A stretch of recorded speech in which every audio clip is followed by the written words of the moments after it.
Hari ini kita akan membahas mengenai Setsuko Iwata. Setsuko Iwata merupakan seorang staf kedutaan besar Jepang. Setsuko memang berasal dari Jepang. Namun karena memang dia tinggal di Indonesia sudah lama, dia berpindah menjadi warga negara Indonesia. Setsuko memiliki suami yang berasal dari Pulau Dewata, Bali, namun sudah lama meninggal. Di rumah pribadinya, Setsuko tinggal sendirian. Suatu hari di rumahnya itu terjadi hal yang tidak diinginkan dan menggemparkan warga sekitar. Bagaimana ceritanya? Tonton sampai habis ya. Sekarang kita masuk ke latar belakang.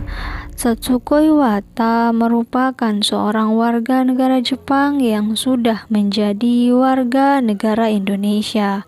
Di Indonesia, dia bekerja sebagai pekerja pegawai honorer di Kedutaan Besar Jepang.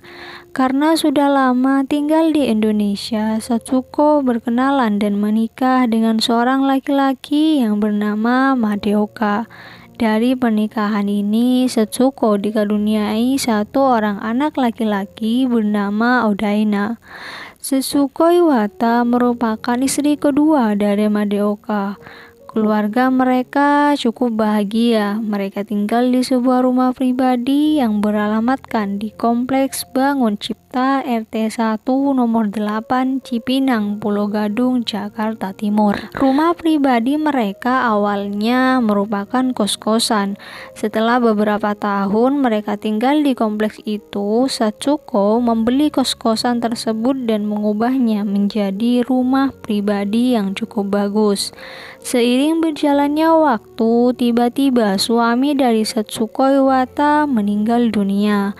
Kehidupan keluarga mereka mulai berubah. Setsuko tinggal berdua dan harus membesarkan anak sematawayangnya sendirian. Menjadi single mom atau single parent tidak mudah. Setsuko berjuang sendirian dan akhirnya mimpinya terwujud. Dia berhasil membesarkan anaknya hingga memiliki pekerjaan dan menikah dengan seorang perempuan asli Solo. Mereka berdua pindah ke Solo dan akhirnya Setsuko Iwata menempati rumah itu sendirian. Pada tahun 2012, usia Setsuko sudah tidak muda lagi. Dia akan segera pensiun dari pekerjaannya. Usia Setsuko pada waktu itu sekitar 66 tahun. Suatu hari, Setsuko Iwata menyuruh tukang-tukang bangunan untuk memperbaiki rumahnya, dan beberapa hari setelah itu, Setsuko sudah tidak terdengar lagi kabarnya. Kronologi kejadian: Alif Mudita, laki-laki berusia 50 tahun. Dia merupakan salah satu tukang bangunan yang bekerja memperbaiki rumah dari Setsuko Iwata. Pagi hari, Alif dan beberapa rekan pekerja yang lain telah kembali ke rumah Setsuko Iwata untuk melanjutkan sisa perbaikan rumah milik Setsuko. Mereka mengetuk pintu namun tidak ada jawaban. Karena tidak kunjung dibukakan pintu, mereka akhirnya memutuskan untuk pulang terlebih dahulu. Mereka semua berpikir Setsuko sedang tidak ada di rumah dan mereka akan kembali sore harinya. Setibanya di rumah, Alif berusaha menghubungi Setsuko, namun tidak ada jawaban apapun.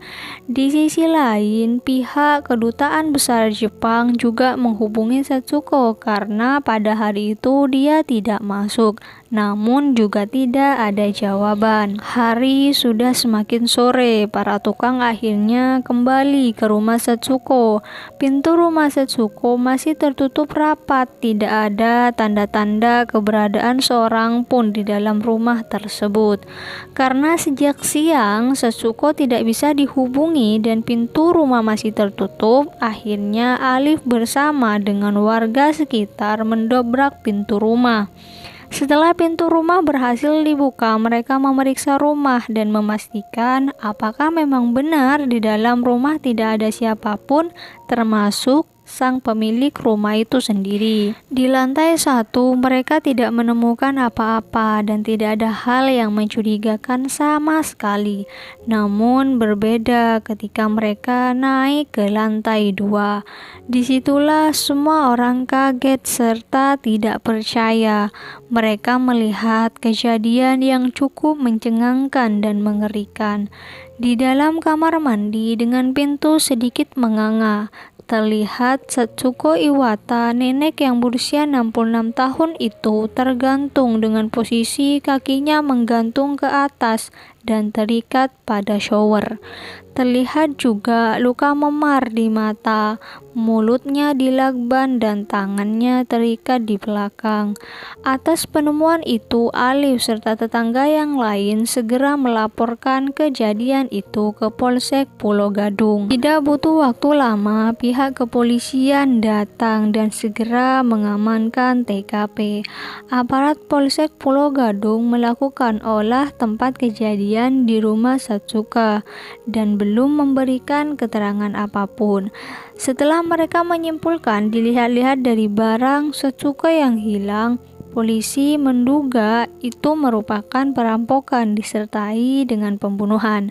Pihak Polsek Pulau Gadung segera memeriksa 3 orang saksi untuk penyelidikan dan pengembangan kasus itu. Dari beberapa keterangan, polisi mencurigai salah satu tukang yang bekerja di rumah Satsuko sehari sebelum Satsuko tidak ada kabar. Tukang tersebut bernama Tony Hidayat. Dia berusia sekitar 35 tahun. Menurut rekan sepertukangan Tony yang juga bekerja memperbaiki rumah Satsuko Iwata, Tony sering ditegur oleh ibu Satsuko karena selama 3 minggu bekerja memperbaiki rumah, dia sering malas-malasan hingga membuat Satsuko marah. Polisi bergerak cepat, kurang dari 12 jam polisi berhasil meringkus Tony. Dia ditangkap di Pandeglang, kampung halamannya sendiri. Dia ditangkap tepat di rumah orang tuanya di Desa Sukamarni, RT 1, Pantai Carita, Pandeglang, Banten.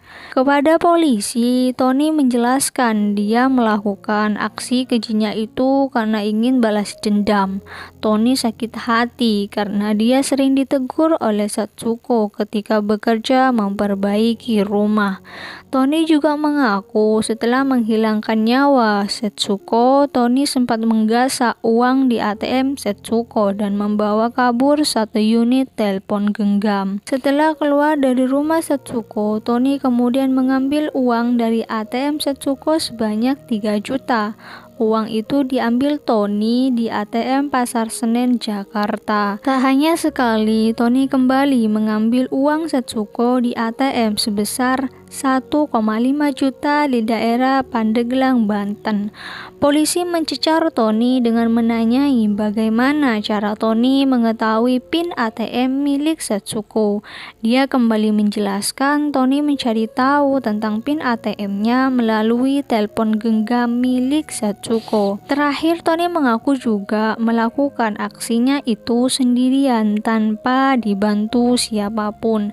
Dari sinilah Tony benar-benar ditetapkan sebagai tersangka dan akan menghadapi persidangan serta akan mendapatkan hukuman yang setimpal. Itulah cerita mengenai Satsuko Iwata, seorang staf kedutaan besar Jepang yang dihilangkan nyawanya oleh tukang bangunan. Bagaimana menurut kalian? Silakan komen di kolom komentar. Semua informasi yang disampaikan dari awal hingga akhir berdasarkan artikel-artikel yang sudah tersebar di internet. Terima kasih untuk kalian yang sudah nonton sampai habis.